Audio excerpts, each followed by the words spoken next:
인류가 남긴 최초의 기록은 고대 도시 우르크유알UK에서 발굴된 점토판에 있었다. 최초의 기록은 문학이나 과학, 종교, 철학이 아니라 숫자였다. 2986자루에 보리 37달 쿠심. 이 기록은 단순하게 쿠심이라는 인물이 37개월 동안 2986자루의 보리를 받았다는 뜻이다. 숫자는 이처럼 인류의 역사와 함께 시작했다. 기록 이전의 시대를 뜻하는 선사시대의 종말은 숫자 외계와 함께했다. 감명 깊게 읽었던 사피엔스의 저자 유발 하라리는 이 기록에 있는 쿠심이라는 사람이 우리가 이름을 아는 최초의 사람일지도 모른다고 했다. 숫자는 누구에게나 객관적이고 합리적으로 보이게 한다. 너는 이만큼을 줄게. 나는 이만큼을 가져갈게. 따위가 아니라 다수가 합의한 약속이며, 숫자는 사람과 사람 사이에 신임을 주고 또한 공동체가 이어질 수 있도록 하는 구심점이 되기도 했다. 우리가 아는 최초의 도표 자료는 나이팅게일의 자료였다.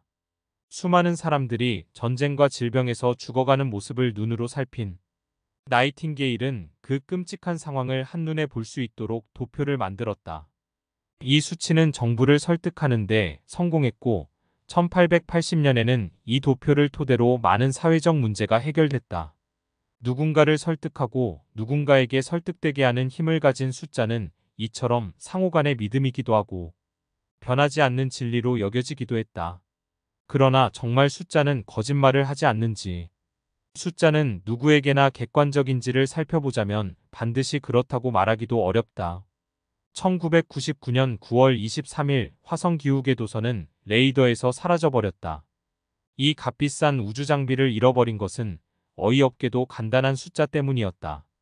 운동량을 이야기할 때 영국과 미국은 파운드 초 LBFS를 사용한다. 다만 국제표준은 뉴턴 초 NS다. 이런 단위와 숫자의 인식의 차로 값 비싼 프로젝트는 거기서 마무리됐다. 현재는 미터법을 비롯해 시간이나 무게, 거리에 대한 대략적인 통일이 이뤄졌다. 완벽하진 않지만 그럼에도 불구하고 이 정도의 통일은 세계 문명의 발전을 수월하게 만들었다. 삼국지 소설을 보면 관우의 키가 8척이었다는 기록이 나온다. 한 나라의 주척은 23cm였으므로 그의 키는 184cm 정도로 추정된다.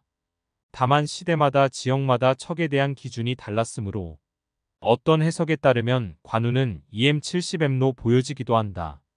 이들의 키가 정확하지 않은 데는 통일되지 않은 도량형의 문제가 있었다.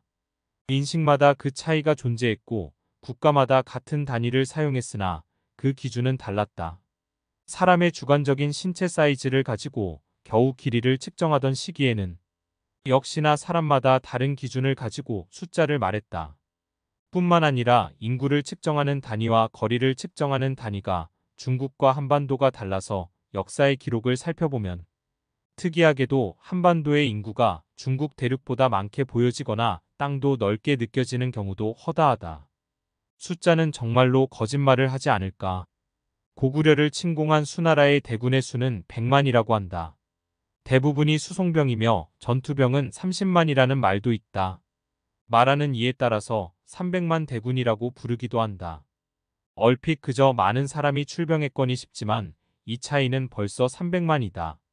그냥 그렇구나 싶지만 30만이냐 300만이냐는 적은 숫자가 아니다. 사람들이 대략으로 넘겨짚는 인구는 인천광역시 전체 인구인 290만에 가깝다. 모호한 것들을 분명하게 하는데 숫자는 분명 톡톡한 역할을 한다. 숫자가 만들어내는 좋은 점을 부인할 수는 없다. 나이팅게일의 도표와 코크런의 통계는 직관적인 방식으로 상대를 설득하고 사회를 긍정적으로 변화하는 데 기여했다. 그렇다고 숫자가 반드시 좋은 방향으로만 사용되는 것은 아니다. 국가별 IQ를 측정했던 결과값은 결국 씁쓸한 인종차별을 만들어냈다. 인류가 최근까지 했던 바보 같은 짓인 우생학 또한 비슷하다. 인류는 숫자를 통해 인간을 구별하고 우월인자와 열등인자를 나눴다. 지적 수치가 적게 나오는 이는 국가가 강제불임 수술을 시행하기도 했다. 1927년 미국에서는 사람을 강제로 불임 상태로 만드는 것을 합법화했다. 그리고 수만의 사람이 강제불임된 후에야 1978년 강제불임 수술 관행은 불법이 됐다. 평균과 수치화는 무척 객관적일 것 같지만 그렇지 않다. 흑인과 백인의 지능 차이를 숫자로 설명할 수 없으며 남자와 여자의 차이 또한 설명할 수 없다. 다만 이런 시도는 꾸준하게 있어 오며 불필요한 갈등을 불러일으키기도 한다. 수치화와 통계화하기 위해 조사자의 주관이 개입되는지의 여부도 상당히 중요하다. 행복지수나 만족지수와 같이 인간의 복합적인 감정을 2차원, 숫자 나열 중 하나로 선택하는 것도 어불성설이다. 더군다나 가장 말도 안 되는 일반화는 평균값이다. 만약 우리 동네 마을버스에 빌 게이츠가 탑승한다면 마을버스에 탑승한 전원은 평균적으로 억만장자가 된다. 대한민국 표준이라거나 대한민국 평균이라는 급여 수준, 혹은 생활 수준 또한 사실 모두가 공감하기 어려운 엉터리 숫자일 가능성이 농후하다. 숫자가 난무하는 경제에서는 숫자를 통한 착시 현상을 자주 보곤 한다. 대한민국 경제가 급격한 성장을 한 것처럼 보이거나 급격하게 나빠지는 것처럼 보이는 일, 이웃 국가의 경제 수준을 넘어섰거나 따라왔다고 떠드는 일까지 모두 주관적이다.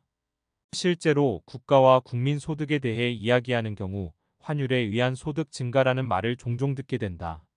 단순히 화폐 가치의 상승과 하락에 의해 소득이 증가하거나 줄어드는 것처럼 보이는 현상은 지금도 현재 진행형이다.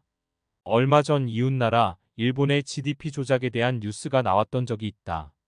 지난 8년간 경산성의 월별 경제보고서는 같은 내용을 중복 전산 처리하는 과정에서 확대 보고했다는 것이다. 이처럼 숫자가 난무한 경제에서도 어김없이 숫자는 거짓말을 하고 있다. 객관적이고 정확하고 분명하다고 여겨지는 숫자는 이처럼 거짓말쟁이이기도 하다. 예전 자동차의 베어링을 생산하던 경기도 파주 소재의 작은 회사는 투자자들끼리의 가격 올리는 경쟁을 통해 시가총액이 200억까지 올라섰던 적도 있다. 단순히 없는 가치의 주식을 얼마에 사겠다는 약속이 없고 덕고를 반복하여 한 주당 가치를 올려 기업 가치 전체가 뻥튀기 되는 경우도 있다. 우리가 진실이라고 믿는 것들에 대해 의심하고 확인하고 들여다봐야 하는 건지는 숫자를 바라보며 다시 알 수 있다. 세상에는 객관적인 것은 아무것도 존재하지 않는다.